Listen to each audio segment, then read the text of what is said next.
diriwayatkan oleh Imam An-Nasa'i ya. Ini apa? Saya ambilkan dari selain riwayat Imam Bukhari dan Imam Muslim. Supaya nanti jelas bagaimana cara melakukan takhrij ya.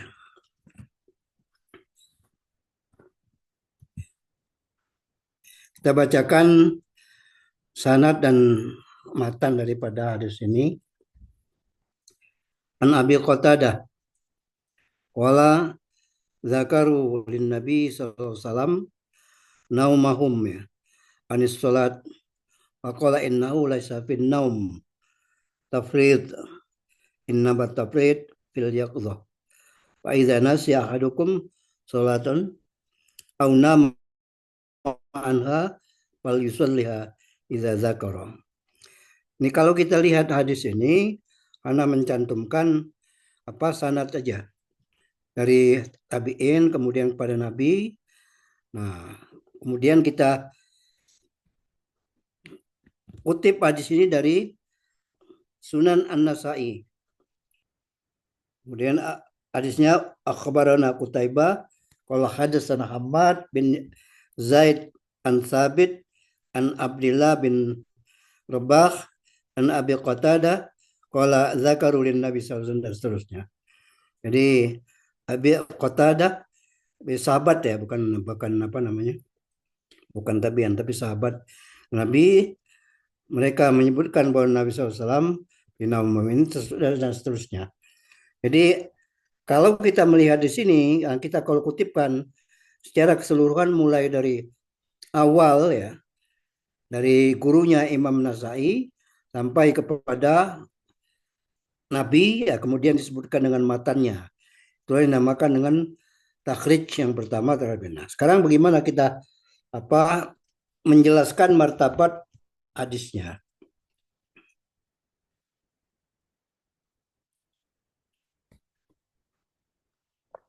Nah, hadis ini sahih menurut Muhammad Nasiruddin Al-Albani. Sekarang kita lihat kitab 5. Jadi yang pertama tadi kita kutip langsung dari Sunan An-Nasa'i, kitab Al-Mawaqit bab fi man nama an salatin, hadis nomor 615. Nah, sekarang kita lihat di dalam kitabnya Muhammad Nasiruddin Al-Albani yang sudah melakukan penelitian terhadap hadis tersebut.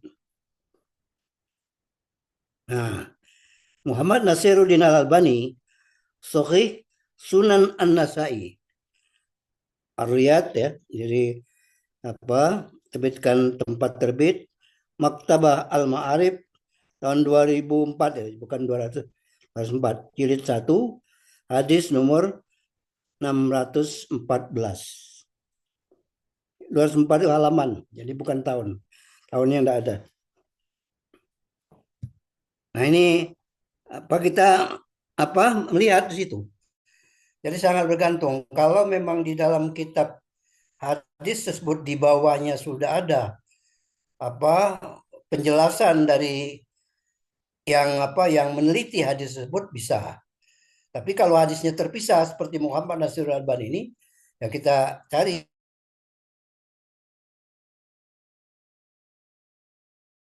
hadisnya supaya nanti kitab hadis menjelaskan bahwa hadis tersebut dinilai sahih oleh Muhammad Nasiruddin Al-Albani. Jadi tidak cukup kita mengatakan ini hadis dinilai sahih Muhammad Nasiruddin Al-Albani tapi tanpa menyebutkan sumbernya. Dari mana kita mendapatkan sumber bahwa Muhammad Nasiruddin Al-Albani itu mengatakan bahwa di sini sahih. Nah, kita lihat bukunya di dalam kitabnya Sahih Sunan An-Nasa'i. Berarti kan ada juga Dhaif Sunan An-Nasa'i Muhammad Nasiruddin Al-Albani. Jadi dikelompokkan. Ini yang sahih, ini yang dhaif. Sehingga nanti dikelompokkan kalau yang sahih masuk dalam Sahih Sunan An-Nasa'i yang diteliti oleh Muhammad Nasiruddin Al-Albani, tapi kalau yang dhaif dimasukkan dalam Dhaif Sunan An-Nasa'i ya, oleh Muhammad Nasiruddin Al-Albani. Nah, kemudian contoh yang Berikutnya contoh ketiga dari Musnad Ahmad ya. An Aisyah anan Nabi SAW la yaqbalullahu salata haidin illa bi khimarin. Nah, jadi dari Aisyah istri Nabi bahwasanya Nabi bla bla bla kan. Nah, kemudian itu apa? La yuqbal itu termasuk adalah matan hadisnya sampai bil khimarin. Kemudian Rawahu Ahmad. Ini termaktub di dalam Musnad Ahmad. Ahmad bin Hanbal. Nah, kemudian kita kutip dengan sanad yang lengkap. Haddatsana Affan, haddatsana Hammad, qala akhbarana Qatadah an Muhammad bin Sirin, an Safiyah bintil Harith, an Aisyah, an Nabi SAW dan seterusnya. Ini nanti kita mengutip yang mentakhrij itu.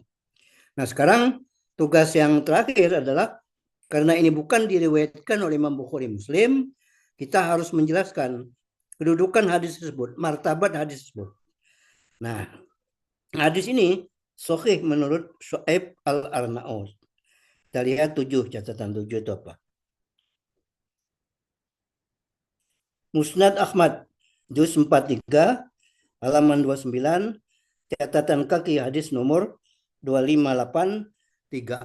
Jadi di dalam Musnad Ahmad dalam catatan kakinya itu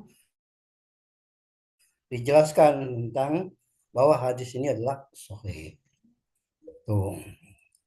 Baik, sebelum saya melanjutkan, ada mungkin pertanyaan yang perlu ditanyakan terkait dengan apa ini? Monggo silakan. Saya stop dulu share-nya. Saya Ustaz Syamsul. Ya, Tadi mohon silakan. dijelaskan ulang untuk tafsir Al-Isyari ya. Yang pertama tadi kan bil maksur, bil raqbi sama tafsir Al-Isyari. Ya, tolong diulangi. Kan yang supaya yang lain juga dengar. Ya. Jadi mohon dijelaskan ulang. Tafsir ada tiga. Yang bil maksur, bil raqbi saya insya Allah sudah paham. Yang ketiga, Ustaz, yang Al-Isyari. Mohon dijelaskan ulang.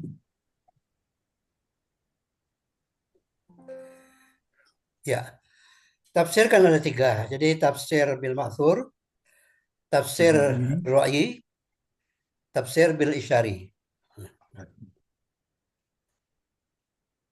Tafsir bil isyari ini adalah menafsirkan ayat Al-Quran ya, berdasarkan tanda-tanda yang tersirat, bukan yang tersurat. Bukan makna zahir, tapi makna batin. Jadi makna batin ini memang tidak semua bisa memahami. Bahkan sahabat sendiri itu walaupun bahasanya bahasa Arab, kadang-kadang tidak mengetahui makna yang tersirat dari ayat tersebut. Jadi yang seperti dipahami oleh Ibnu Abbas itu yang contoh yang saya contohkan surat An-Nasr itu. Jadi surat An-Nasr ini kalau kita artikan secara zahir, itu kan tentang pembukaan kota Mekah. Idza jaa nasrullah wal fath. Ya, kalau sudah datang pertolongan Allah dan pembukaan kota Mekah. Ya. Idza jaa nasrullah wal fath wa ra'aitan nasa yadkhuluna fi. Kamu akan melihat manusia berduyun-duyun masuk ke dalam agama Allah. Ra'aitan nasa yadkhuluna fi dinillah afwaja, berduyun-duyun mereka masuk dalam agama. Itu makna pengertian daripada pemahaman terhadap makna zahir seperti itu. Karena itu kan para sahabat yang hanya memahami makna zahir daripada ayat ini gembira sekali itu. Tapi Ibnu Abbas ketika ayat surat turun menangis itu. Para sahabat yang lain kan heran loh, mengapa menangis? Ini kan pemberitaannya. Ternyata Ibnu Abbas itu kan sudah memahami makna yang tersirat dari surat ini itu. Apa? Ajal Nabi. Artinya dengan turun surat ini, Allah memberitakan bahwa Nabi itu misi kenabian tidak lama lagi. bahwa Nabi itu tidak lama lagi akan dipanggil oleh Allah. Dan ternyata setelah turun surat ini 80 hari kemudian Nabi wafat. Jadi ya tapi memang Ibnu Abbas ini punya kelebihan. Dalam arti bahwa memang seperti yang sudah saya katakan didoakan oleh Nabi dan doa Nabi dikabulkan itu. Allahumma faqihu fid din wa 'allimhu ta'wil itu. Jadi didoakan betul sehingga menjadi seorang mufassir itu. Mufassir. Karena itu di kalangan sahabat sendiri ya enggak sama itu pemahaman terhadap ayat Al-Quran. Karena itulah pada masa Nabi itu Nabi ya ketika Nabi turunnya ayat itu ya secara bertahap itu ya kalau para sahabat tidak tahu langsung tanya kepada Nabi. Nah, tapi pertanyaan itu tentu dibatasi karena itu Allah juga menurunkan wahyu ketika itu la tasalu an asya'in tubdalakum tasukum ya jangan banyak tanyalah terhadap nanti akan menyulitkan diri sendiri ya kan. Nanti sesuatu yang semestinya dihalalkan bisa jadi diharamkan karena adanya pertanyaan tersebut. Karena itu kan Nabi sendiri membatasi para sahabat supaya ya apa ya mungkin yang dianggap perlu aja. Dianggap perlu baru ditanyakan pada Nabi itu loh. Sementara mereka banyak memang memahami Al-Quran itu berdasarkan makna zahir. Ya pemahaman bahasa Arab yang umum mereka pakai. Ya itu. Jadi yang pada dasarnya seperti itu. Nah, tapi memang yang umum ketika kita menafsirkan ayat Al-Quran itu adalah dua itu. Penafsiran bil ma'thur dan penafsiran bil ra'yi. Penafsiran bil ra'yi. Jadi itu tingkatan. Jadi sebelum kita menafsirkan ayat Al-Quran itu bil ra'yi, ya kita lihat dulu ada nggak penafsiran ayat ini, penjelasan ayat dengan ayat Al-Quran itu sendiri. Kalau nggak ada, baru kita menginjak kepada yang kedua. Ada nggak penafsiran ayat ini dengan hadis Nabi? Karena bagaimanapun Nabi itu punya otoritas yang sangat-sangat besar terhadap penafsiran daripada ayat. Makanya di dalam Al-Quran kan dikatakan wa anzalna ilaika dzikra litubayyana linnas ma nuzzila ilaihim. Jadi kami turunkan Alkitab Al-Quran itu untuk dijelaskan kepada manusia. Siapa yang menjelaskan ya Nabi? Makanya kan Nabi mempunyai otoritas saja untuk menjelaskan Al-Quran itu. Nah, kalau kita tidak mendapatkan juga misalnya dari penjelasan dari Nabi, kita melihat ada nggak penjelasan dari sahabat Nabi? Ya, sahabat Nabi. Karena Nabi sendiri mengatakan khairul qurun qarni. Ya, sebaik-baik masa itu adalah masa saya. Summa yaluni. Jadi setelah itu para sahabat. Setelah para sahabat masa tabi'in. Setelah tabi'in tabi'ut tabi'in. Nah, itu namakan. Tapi ya seperti itu. Jadi apa yang diterima oleh para sahabat Nabi ya itu karena itulah artinya kan hal-hal yang berkenaan dengan penafsiran para sahabat Nabi itu insya Allah kemungkinan berasal dari sepanjang penafsiran tersebut bukan berdasarkan ra'yu para sahabat. Tapi kalau penafsiran berdasarkan riwayat, insya Allah itu berasal dari Nabi. Berasal dari Nabi. Jadi tidak mungkin para sahabat itu akan mengada-ada ya, karena itu kan pada awal-awal saja kan ketika Nabi sudah tidak ada. Ketika Khalifah Abu Bakar ketika itu naik jadi khalifah. Kemudian Al-Quran itu dikumpulkan. Ya, pengumpulan Al-Quran. Pada awalnya kan Abu Bakar sendiri sangat-sangat berat sekali untuk berkeberatan. Karena memang tidak ada perintah dari Nabi. Jadi memang sangat-sangat tekstual sekali kan waktu itu. Tapi akhirnya atas usulan Umar bin Khattab, akhirnya kan para sahabat bisa menerima. Sebab dikhawatirkan nanti kalau Al-Quran tersebut tidak dikumpulkan, tidak dibukukan, Sementara para sahabat tuh banyak yang wafat ketika itu, ketika terjadi perang waktu itu ya, ya akhirnya apa, sahabat yang banyak hafal Al-Quran itu akhirnya kan tidak bisa apa, mentransfer ayat apa Al-Quran itu kepada generasi setelahnya itu. Karena udah wafat duluan. Karena itu kan supaya ini itu harus dibukukan. Karena itu kan, karena itulah pada masa Abu Bakar di buku apa dikumpulkan, baru terlaksana pembukuannya pada masa Khalifah Khalifah Utsman. Pada masa Khalifah Utsman. Oh, Itu ya. tanyakan lagi, Ustaz. Kalau yang tekstual itu yang saya pernah belajar dari Bagaimana? yang tekstual itu kan istilahnya kalau nggak salah kan mantuk. Ya, Kemudian yang kontekstual itu mafhum. Artinya yang betul. tersurat dengan yang tersirat. Kalau kita menggunakan penafsiran yang seperti itu, masuknya di mana itu, Ustaz? Antara masuk bil maksur atau ro'i atau isyari.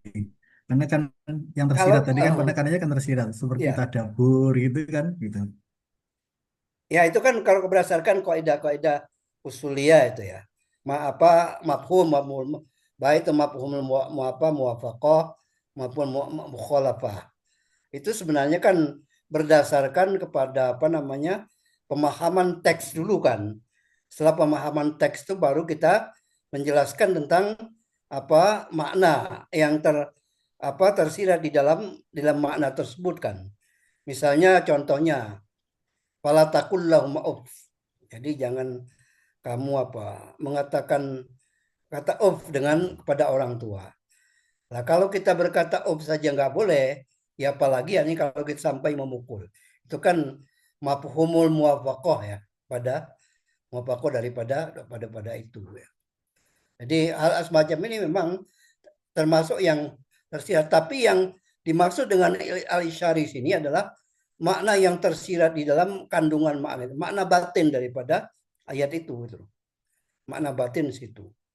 Ya, karena itu kan contohnya contohnya adalah penafsiran sufi. Jadi penafsiran kalangan sufi terutama yang berkaitan dengan masalah tasawuf. Itu yang berkaitan dengan nanti bisa dibaca lebih dalam lagi di dalam apa ulumul Quran. Ulumul Quran nanti ya coba nanti bisa didalami lagi ya. Masih ada? Sama berkaitan dengan apa takhrij. Sudah bisa dipahami ya takhrij ya. Insya Allah sampun Ustadz. Oh, sudah ya. Nggih, Ya. kami sudah mendapatkan mata kuliah itu di semester 2 Oh, oleh udah ya. Ustadz Tanzil. Ya Nggih, alhamdulillah. Ustadz. Tanzil Ya alhamdulillah berarti ke Nggih, amin. tinggal apa? perpustakaan. Tinggal apa mempraktekkan lagi. Tinggal Nggih. mempraktekkan nanti akan kita apa sama-sama kita lihat nanti bagaimana pelaksanaan daripada ilmu yang sudah didapatkan tersebut di dalam itu. Karena itu kan nanti kan termasuk ketika apa saudara menulis tugas akhir, takrid ini perlu dilakukan supaya nilai apa tugas akhir ini berbobot itu. Kalau takhrij hadisnya memang betul-betul dilakukan. Mohon maaf, Ustadz izin bertanya. Iya. Ini untuk tugas Ustadz yang diberikan itu apakah harus dilakukan tahrij juga atau cukup begini disahihkan oleh Albani atau Bribon? Lah ya, enggak Atau artinya kan cukup takrid aja? takrid takrid yang sederhana. Oh, Jadi tahrij yang bukan sederhana, nggih. bukan kita harus meneliti apa perawinya satu persatu itu enggak. Memang takridnya seperti itu, tapi enggak perlu itu loh. Kita tetap apa berpedoman aja kepada hasil penelitian para ulama apa yang sudah-sudah itu. Al-Albani, Su'aib Al-Arnaud, Ibnu Hibban, mungkin siapa lagi Al-Hakim dan sebagainya, Tirmizi dan sebagainya. Jadi kita percaya. Jadi kalau mereka sudah mengatakan hadis ini sahih menurut apa mereka, ya kita percaya insya Allah itu. Walaupun ada kemungkinan misalnya apa namanya terjadi perbedaan pendapat. Jadi tidak menutup kemungkinan adanya perselisihan di dalam menetapkan kesohihan suatu hadis. Sehingga ulama yang mengatakan hadis ini sahih, dia akan mengamalkannya. Tapi kalau dia menilai bahwa hadis itu dia tidak akan mengamalkan. Itu lumrah. Jadi adanya perbedaan pendapat terhadap itu. Tapi pada umumnya terhadap hadis-hadis yang terutama hadis yang mutawatir, soalnya tidak akan terjadi itu, ya tidak terjadi. Jadi sepanjang kita mengacu kepada 5 syarat itu, seolah itu ittisal sanad, kemudian apa dobit ya, dobit, kemudian yang adilnya itu ala adalahnya, kemudian dengan tidak syaz, tidak ada illat, ya. Pokoknya kelima syarat itu udah masuk dalam kategori bahwa hadis tersebut adalah hadis sahih. Oke. Oke, Oke, kalau itu Ustaz. Ya, Ustaz. Ini ya. mau bertanya, izin bertanya, Ustaz. Ya, boleh. Ini sama dengan Bu Wahyu tadi mengenai tugas yang di yang sudah di tugas saya Ustadz ini yang mengenai tentang ini haramnya pernikahan sebab adanya ikatan tertentu. Nah, di sini kan ada ini hubungan nasab. Di situ sudah tertera Quran suratnya. Ini ada 2 Quran surat yang mengenai hubungan nasabnya itu. Yang satu ini kok saya cek ini bukan tentang hubungan nasab nih Ustadz. Ini tentang aurat. Apa memang aurat itu ada kaitannya dengan hubungan nasab nih Ustadz? Oh, saya belum ngecek lagi. Cobain nanti kalau memang bukan berarti ada keliruan itu. Saya juga belum ngecek. Itu yang hubungan yang kaitannya hubungan nasab ya. Nggih, yang satunya memang sudah cocok, terus yang satunya tentang ini saya cek tentang aurat ini Ustadz, aurat seseorang itu. Ya kalau artinya kalau gini, jadi kalau ada kemungkinan itu terjadi kekeliruan, ya itu kalau memang tidak ada kaitannya nggak usah dipakai. Oh gitu, Aja bisa prinsipnya seperti itu. mengambil salah satunya aja nggih. Ya, ambil yang itu. Terima Bukan kasih. salah satu, tapi kalau dua-duanya misalnya benar ya dikutip dua, tapi kalau enggak berarti enggak ada kaitannya, enggak usah. Itu berarti kan mungkin terjadi kesalahan. Saya sendiri belum ngecek ya satu persatu itu yang terkait masalah itu. Jadi ini Quran surat nomor 24 ini surat An-Nur ayat 31 yang saya cek itu memang tentang aurat itu Ustaz. Aurat itu ya. Iya, nggih. Iya. Ya, nanti coba saya lihat lagi ya. Jadi memang surat Al-Qur'an nomor 21 ya. An-Nur. An-Nur nggih, surat An-Nur, An-Nur ayat 31 nggih.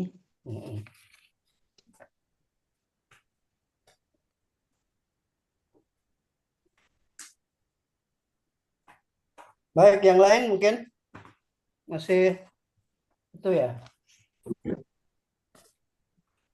Kalau enggak kita lanjutkan dulu ya. Ya Ustadz, mau menanya lagi nih Ustadz. Ya. Ini tafsir birro'yi ini bisa disebut sebagai bentuk ijtihad maupun mboten nggih? Oh iya. Tafsir bil ayat, tafsir bil ijtihad. Tafsir bil ijtihad, kemudian tafsir kemarin kalau sebutkan tafsir bil ayat, tafsir bil ijtihad, tafsir bil diroya ya. Apalagi tafsir itu. Nah itu penjelasannya itu. Itu Ustadz yang kemarin linknya itunya belum di filenya belum dikirim Ustadz yang kemarin Ustadz. Yang mana itu? Yang pertemuan kemarin Ustadz. Kayaknya belum. Apanya Bu Dewi? File yang pertemuan yang sudah kemarin itu. Oh sudah Bu Dewi. Yang itu file yang pertemuan kemarin itu yang pembagian tugas Bu Dewi. Oh. Yang itu saja. Iya, jadi kalau teksnya yang saya mukakan enggak, tapi ini nanti yang takrid hadis nanti akan saya share untuk supaya bisa diperhatikan walaupun sudah mendapatkan materi tentang masalah itu paling tidak nanti jadi acuan juga lah untuk contoh daripada takrid ya. Takridnya sederhana, jadi kita enggak sulit, Cuma nanti tinggal mencocokkan dengan di buku hadisnya, buku induknya. Kemudian kalau itu selain apa apa hadisnya Bukhari Muslim, dijelaskan martabatnya itu aja. Jadi supaya pembaca itu yakin bahwa memang hadis ini sahih, bahwa hadis ini hasan, hadis ini dhaif. Ya kalau itu dhaif kan pembaca akan berusaha untuk menghindari ya mengamalkan hadis yang dinilai dhaif tersebut ya. Walaupun ada di kalangan ulama seperti Ibnu Hajar mengatakan hadis-hadis dhaif masih mungkin bisa diamalkan untuk fadhailul amal dengan syarat-syarat tertentu ya, dengan syarat-syarat tertentu.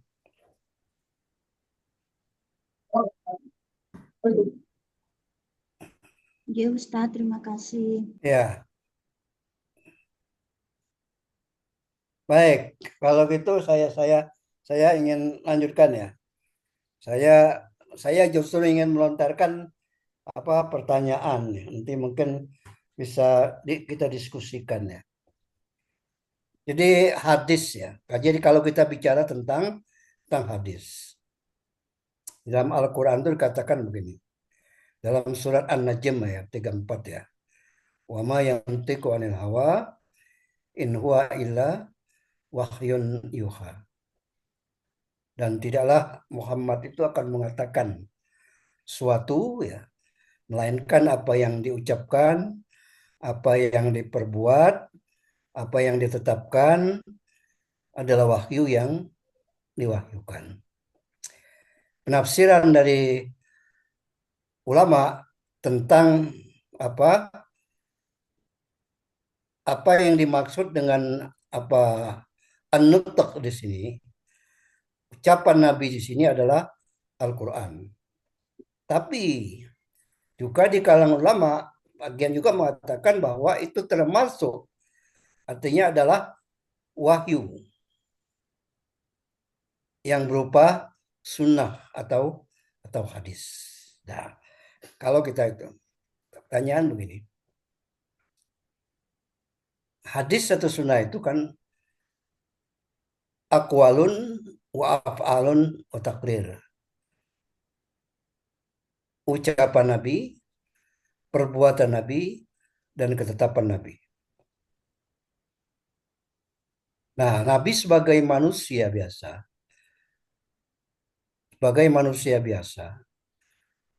bisa saja melakukan ijtihad. Jadi Nabi bisa saja melakukan ijtihad. Tapi kapan Nabi salah di dalam melakukan ijtihad, maka akan turun wahyu untuk mengoreksi kesalahan yang dilakukan oleh Nabi. Nah, sekarang siapa yang bisa memberikan contoh dan penjelasan terhadap masalah ini?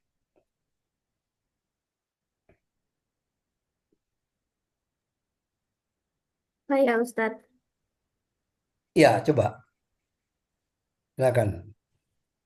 Jadi Nabi memang dapat melakukan istihad, tetapi ketika ada kekeliruan, maka wahyu akan turun untuk mengkoreksi atau membenarkan istihadnya yang berkaitan dengan Oh. urusan syariat dan hukum, bukan urusan Hmm. keduniawian atau teknis lainnya.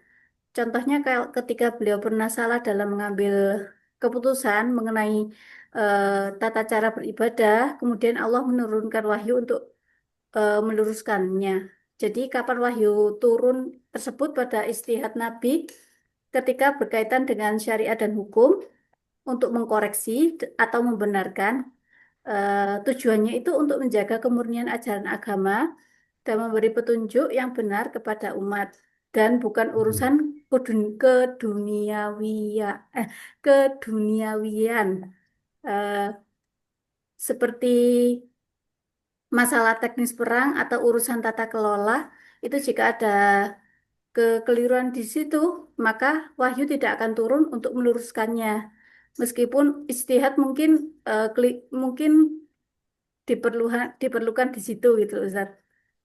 Nah, mengapa wahyu turun itu untuk istihad syariat, untuk menjaga kemaksuman Nabi.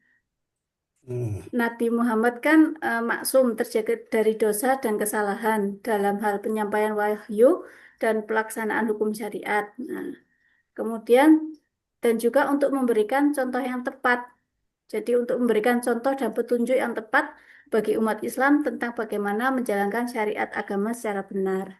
Contohnya yang tidak apa itu eh, wahyu tidak turun meskipun Nabi melakukan istihad itu nggih saat-saat perang itu Ustadz.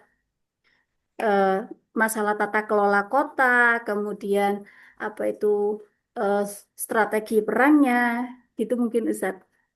Mohon maaf kalau ada yang keliru.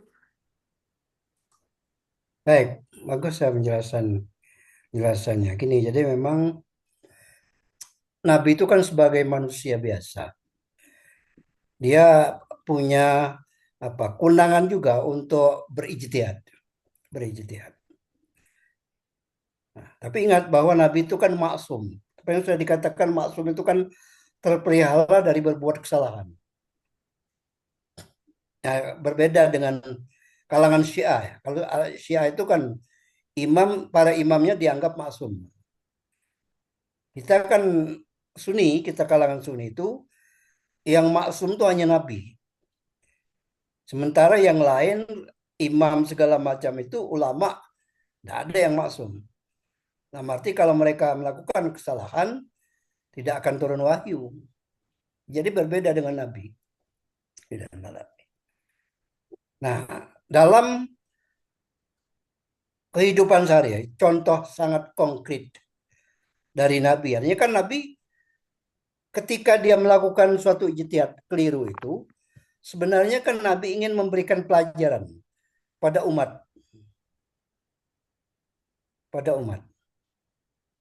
Jadi bukan sebenarnya kan artinya kan Nabi atau para sahabat yang ya sangat-sangat terjal melakukan suatu itu. Enggak. Tapi memang dengan perantaraan itu Allah ingin menurunkan wahyu. Contoh turunnya surat. Abasa. Nah, Abasa bukan sih? surat Abasa watawalla. Watawalla. Nah, itu kan asbabun nuzulnya kan sudah tahu itu kan. Ketika Abdullah bin Umi Maktum ya ingin belajar tentang Islam. Sementara kan waktu itu kan Nabi sedang ya menghadapi orang-orang kafir Quraisy, pembesar-pembesarnya. Dalam pikiran Nabi apa?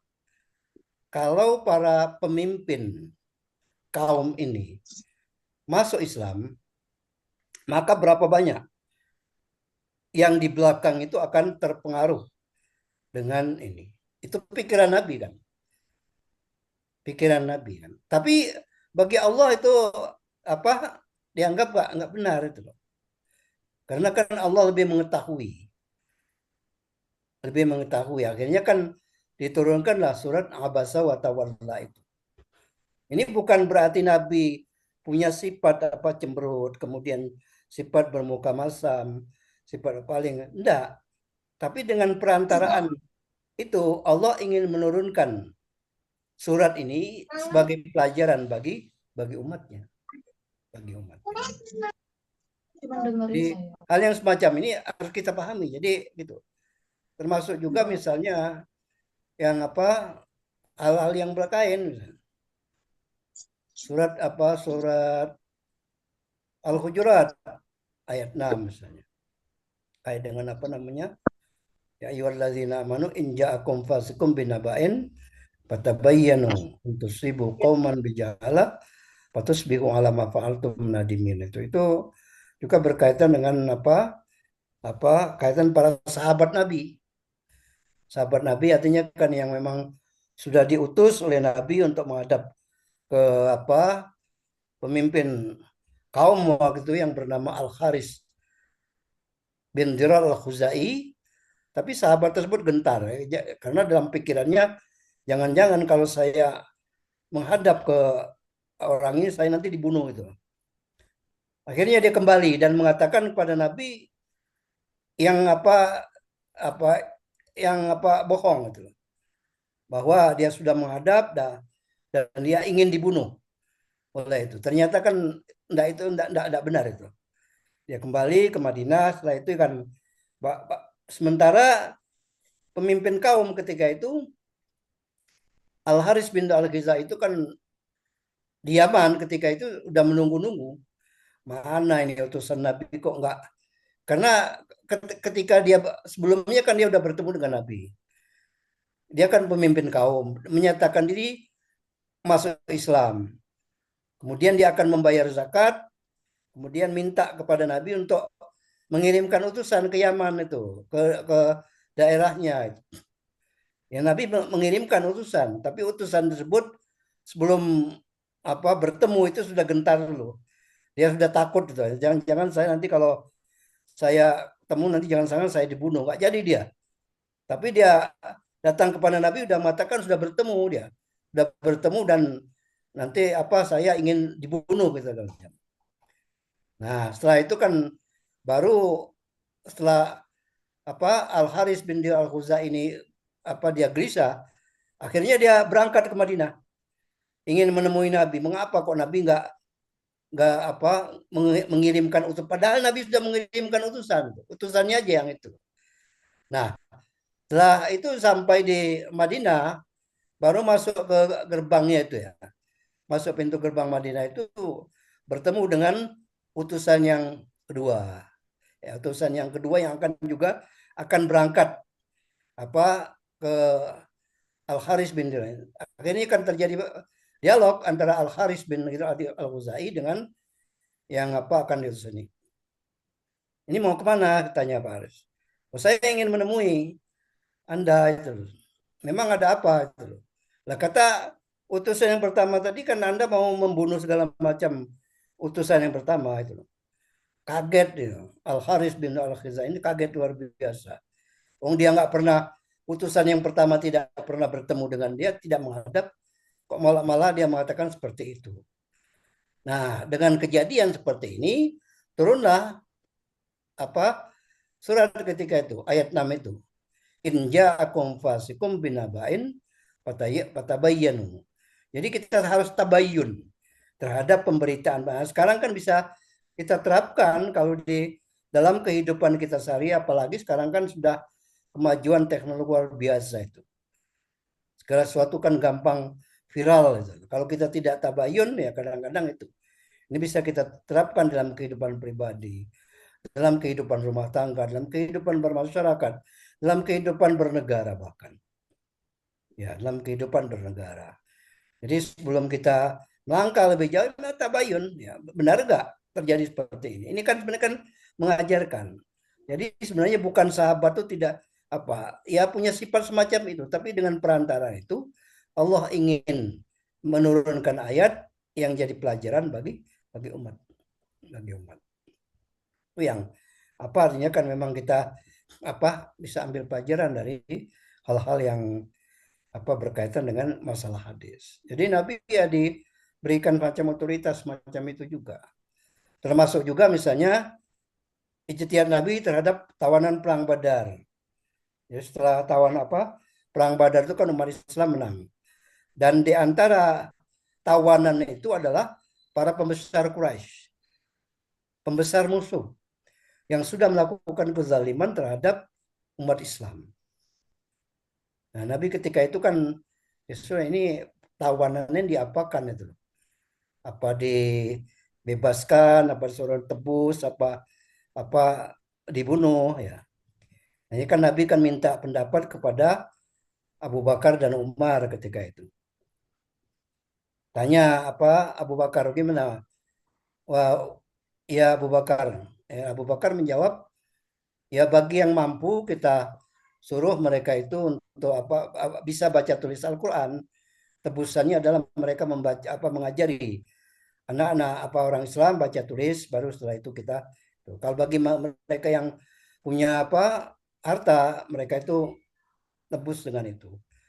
Nah, itu kan humanis, artinya manusiawi lah. Tapi kemudian Nabi tanya kepada Umar, bagaimana pendapat Umar? Kata Umar, ya tawanan itu dihabisi aja itu loh, dibunuh. Ya. Karena apa? Yang ditawan itu adalah pembesar musuh itu loh, kepala-kepala suku yang sudah melakukan kezaliman terhadap umat Islam.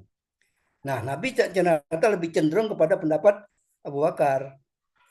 Nah, ternyata pendapat Abu Bakar menurut penilaian salah. Yang benar adalah pendapat Umar. Sehingga turunlah ketika itu ayat yang mengatakan ya tidak pantas, artinya kan untuk membiarkan para mereka itu untuk tapi hendaklah mereka itu dibunuh. Itu jadi sekali waktu yang maka Nabi melakukan ijtihad. Tapi ketika Nabi salah di dalam melakukan suatu ijtihad, dia akan mendapatkan teguran dari Allah dan kemudian dia akan menurunkan wahyu dari situ. Itulah artinya kan. Nah, ketika kita bicara tentang masalah hadis, ya berbeda dengan Al-Quran. Kalau Al-Quran itu kan jelas mutawatir. Jelas mutawatir. Tapi kalau hadis disebutkan, itu kan karena itu kan ada penilaian. Jadi terjadi masa-masa pemalsuan, terutama setelah Khalifah Ali bin Abi Thalib wafat. Jadi pada masa sebenarnya sejak terbunuhnya Khalifah Utsman itu sudah terjadi kisruhan, sehingga umat Islam ketika itu secara politis terbagi kepada 3 kelompok. Yang pro kepada Ali, yang dinamakan dengan Syiah, yang pro kepada Muawiyah, yang kemudian yang netral, yang dinamakan dengan Khawarij. Yang Khawarij yang tidak memihak kepada Muawiyah, tidak juga memihak kepada Ali itu loh. Bahkan menyalahkan keduanya. Itu kan terjadi ketika terjadi perang Siffin ya. Terjadi perang Siffin itu. Kemudian terjadi tahkim. Jadi ketika terjadi perang Siffin itu kan antara Ali dengan Aisyah ketika itu ya. Kemudian terjadi tahkim ya. Tahkim itu ya dari pihak Muawiyah, kemudian dari pihak Ali. Pihak Muawiyah sudah mengalami kekalahan tapi mengangkat Al-Quran ya. Mengangkat Al-Quran ya. Nah, yang perang Ali dengan Aisyah itu perang Jamal. Ini perang Siffin antara Muawiyah dengan pihak Ali. Nah, ketika pihak Muawiyah sudah mau kalah, dari pihak Muawiyah mengangkat Al-Quran, mau berdamai. Akhirnya kan terjadilah perdamaian. Apa yang dinamakan dengan tahkim. Nah, ini terjadilah saling dari pihak Muawiyah melakukan penipuan, yaitu dengan mengangkat Muawiyah sebagai khalifah, sementara Abu Musa al-Asy'ari yang menjadi utusan dari pihak Ali menurunkan Ali sebagai khalifah. Ini kesepakatannya kan tidak seperti itu. Akhirnya kan terjadilah kekacauan. Umat Islam terpecah menjadi secara politis pada saat itulah mulai terjadi. Ya sampai sekarang. Jadi memang tidak lepas. Sehingga ketika itu banyak muncul hadis palsu. Pemalsuan hadis. Ya, pemalsuan. Tapi memang pada masa Nabi, sejak awal itu sudah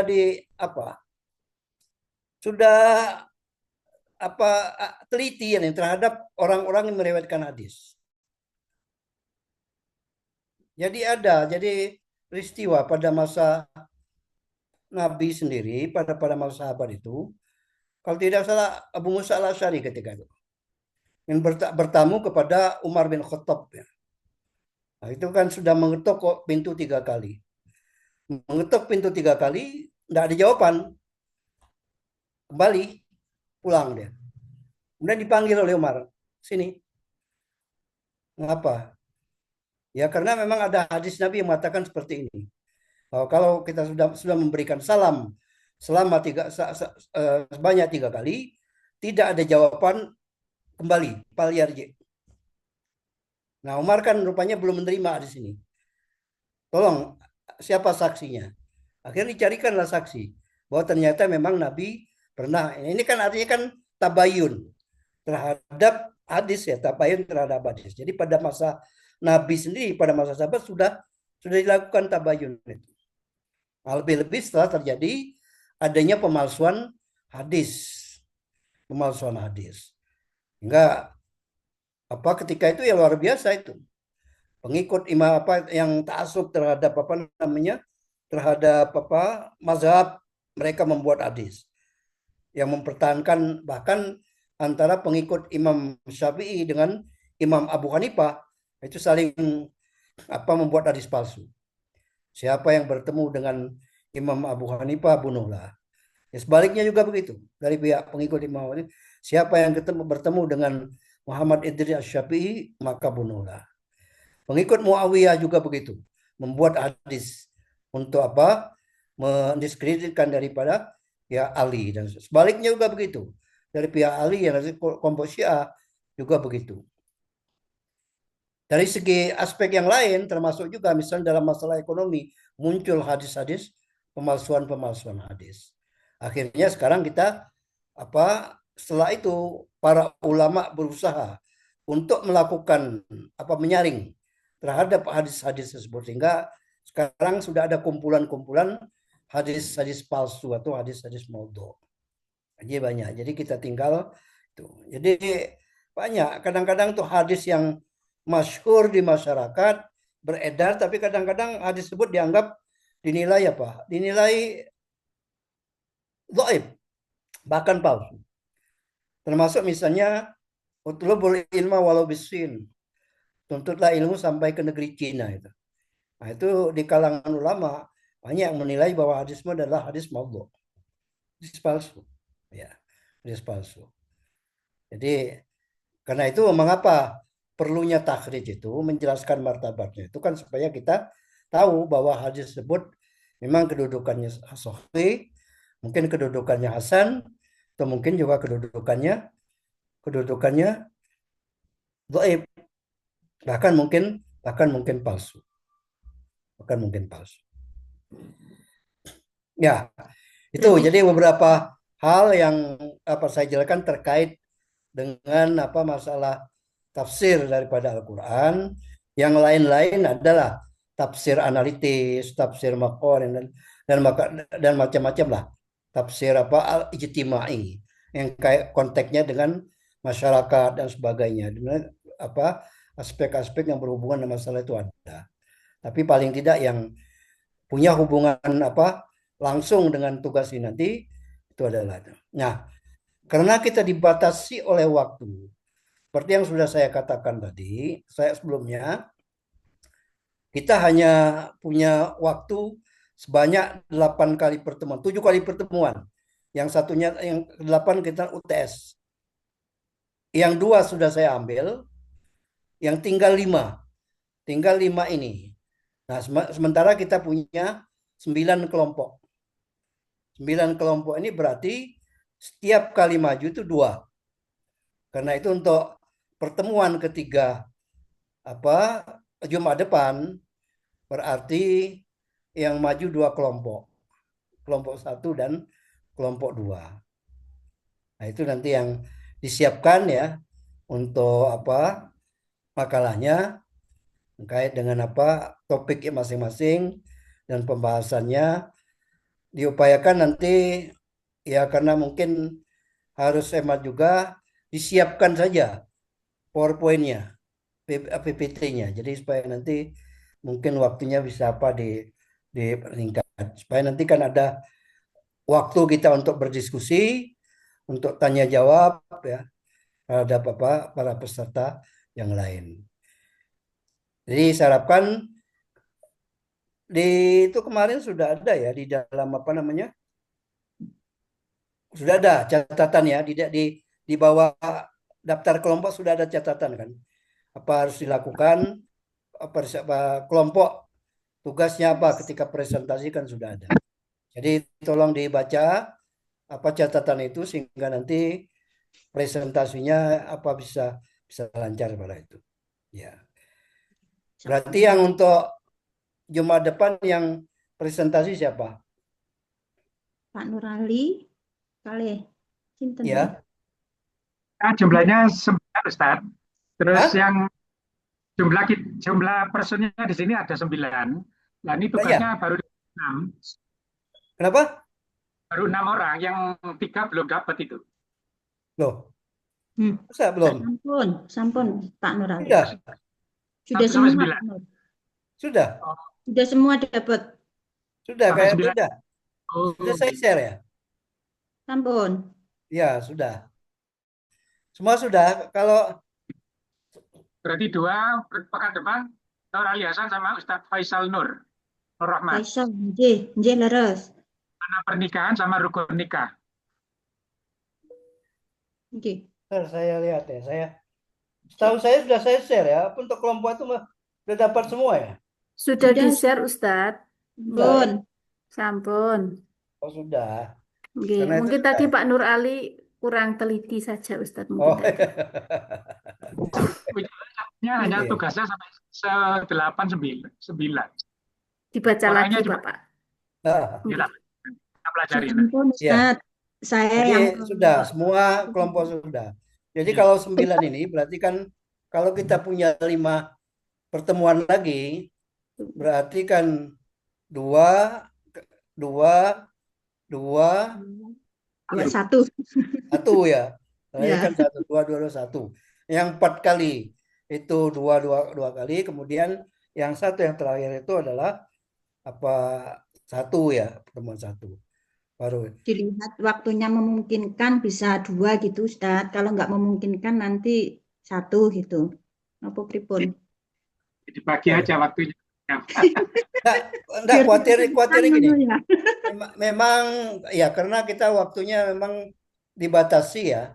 Enggak khawatirnya itu. Ya, karena itu mengapa saya mengambil 2 itu supaya nanti antisipasi.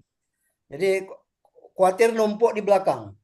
Nanti misalnya kalau 1 nanti di belakang nanti tinggal 1 kali pertemuan misalnya harus 4 kelompok kan tidak efektif itu. Sangat tidak efektif. Kilat-kilat gitu nggih. Presentasinya kilat-kilat. Ya, nggak apa-apa. Makanya kan di dalam aturan itu saya bilang begini. Kalau misalnya ada kelompok yang mau bertukar, ya monggo. Kalau memang kelompok ada yang misalnya sudah diprediksi, saya misalnya tanggal sekian nanti akan ada gas ya. Ya monggo ditukar aja. Berarti maju duluan, presentasi duluan. Nggak apa-apa. Kalau memang ada yang seperti itu. Karena itu kan fleksibel aja itu loh. Jadi tidak terlalu terikat dengan itu sepanjang memang ada yang mau kelompok lain yang diajak bertukar, tidak apa-apa, boleh. Gila. Iya. Tukar Bu Wahyu kayaknya dengan saya. Boten Ustadz Nur Ali dan Ustadz Faisal duluan saja sesuai urutan biar materi kita terstruktur, nggih? Ya. Kemarin tuh biasanya aku duluan kok, aku sekarang nggak Oh, duluan. alhamdulillah. Tujuannya Ustadz Syamsur Rizal Yazid mengurutkan ini agar penjelasannya terstruktur Ustadz, tidak melompat-lompat. Jadi kita Iya. usahakan sesuai jadwal. Oke? Iya, maksud saya. Ya nggak apa-apa, bagus. Jadi artinya kalau memang diharapkan semuanya bisa sesuai dengan jadwal itu, ya bagus ya. Jadi tapi saya tidak mau terlalu streng, artinya kan sampai itu ya nanti kan fleksibel, saya katakan fleksibel. Kalau ada yang terpaksa, namanya terpaksa itu kan darurat ya, monggo. Tapi kalau enggak terpaksa ya enggak apa-apa. Jadi bisa dilakukan sesuai dengan jadwal yang sudah kita share itu ya. Kita share itu. Ya. Iya, Ustaz. Iya. Itu aja mungkin untuk penjelasan saya ini. Soalnya nanti kita sambil itu. Nanti saya juga akan, karena itu nanti untuk presentasi. Jadi jangan, paling tidak disisakan waktu antara 15 menit 10 menit. Jadi yang terakhir saya itu kan mungkin untuk memberikan penjelasan, koreksi-koreksi juga, termasuk mungkin menjawab pertanyaan yang mungkin belum bisa dijawab oleh di dalam diskusi. Nanti dalam diskusi nanti, karena itu kan diupayakan yang presentasi bisa menjawab pertanyaan-pertanyaan yang dilontarkan oleh para peserta. Kalau tidak bisa menjawab, coba dilontarkan kepada peserta yang lain. Ada nggak yang bisa membantu untuk menjawab pertanyaan itu? Kalau tidak bisa juga, skip. Nanti yang selang saya yang terakhir di waktu yang 15 menit atau 10 menit terakhir yang disisakan itu, saya akan berusaha untuk mencoba untuk menjawab. Ya, tapi kalau memang belum bisa juga, nanti untuk mungkin bisa Jumat berikutnya menjawab pertanyaan yang belum terjawab tersebut. Ya. Nggih, Ustaz. Nggih. Untuk itu nggak kesulitan ya, artinya kan sekarang itu kan nggak sulit untuk download buku-buku tafsir dan buku-buku yang diperlukan. Jadi sekarang itu kan saudara boleh menggunakan terutama buku e-booknya dalam bentuk PDF itu, bentuk PDF tuh. Ya, tinggal soalnya banyak buku-buku yang bisa di-download. So, punya link ya untuk download buku itu ya. Jika Ustadz Ya. memiliki, kami minta. Tapi kalau misalnya belum memiliki, kami akan coba cari Ustadz. Oh ya, ya nanti coba saya share kalau link-link yang bisa dimasuki untuk download buku-buku tersebut ya. Nggih, Oke. monggo, Saya Ustaz. usahakan Ya, ya. Ustadz, terima kasih. Ya, Sangat membantu sekali itu Ustadz. ya, ya. Ya baik, nanti materi ini tadi yang takhrij akan saya share juga linknya, tapi saya harus nyari dulu, artinya nyari di catatan saya ada, cuman di mananya itu yang saya belum ada, nanti akan saya carikan dulu. Kalau ada akan saya segera share link supaya nanti bisa download sendiri lah kitab-kitab tersebut. Tapi kalau memang misalnya terpaksa harus nggak bisa, ya nanti bisa misalnya Ibnu Katsir terjemahannya mau minta dikirimi yang juz berapa atau jilid berapa, bisa nanti saya bantu. Tapi kalau masih mungkin untuk mendownload sendiri, monggo silakan di download sendiri ya. Afan Mungkin Ustadz, izinnya. Untuk ya, makalah ada minimal halaman tidak Ustadz?